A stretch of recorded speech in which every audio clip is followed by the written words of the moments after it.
So the question at hand this week was for discussion is what is sports law and how, if at all, has your perspective on this question evolved over the last 6 weeks?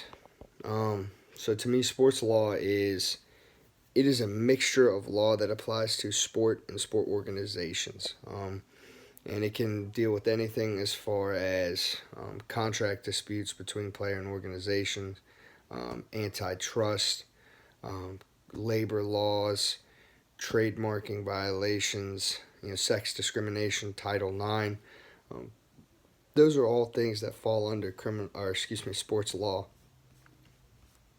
Just going back to the reading from that first week, just reading off a couple of things that cases that fall under sport law, and liability for player-to-player conduct.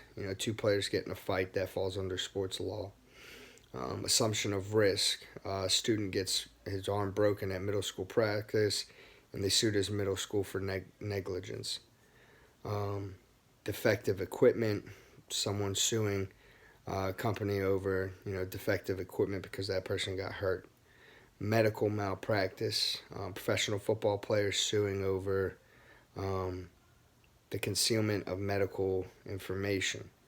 University liability for two student athletes. And then, liability for fans, organizations being liable for fans. For this instance, a fan who was seated near a football goalpost was injured following a scramble by other fans for a ball that landed near her seat.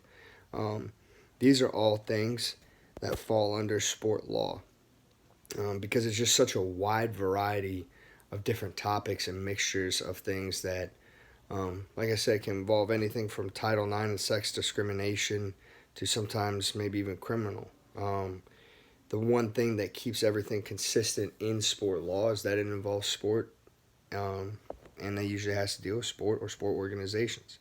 So the second half of the question was, how has your perspective on this question evolved over the last 6 weeks? I think that it just kind of brought light that there's so many different things that go into sport law, as far as, liability to fans, like I just read to you guys. Never really appreciated that sports organizations had to, cover their ass, excuse my language, but, cover their tail so much more with, being liable for fans, being liable for student athletes, player-to-player conduct, everything like that. It's just, I guess I appreciate sport law more is what I'm trying to say, because it's just such a broad topic and there's so many things and moving parts to it. And as an organization, you have to be cognizant of all of that going around to run a successful organization. So for me, that's kind of how I've seen it. I've grown to appreciate it much more and actually recognize it. So there you go. Hope you guys enjoyed.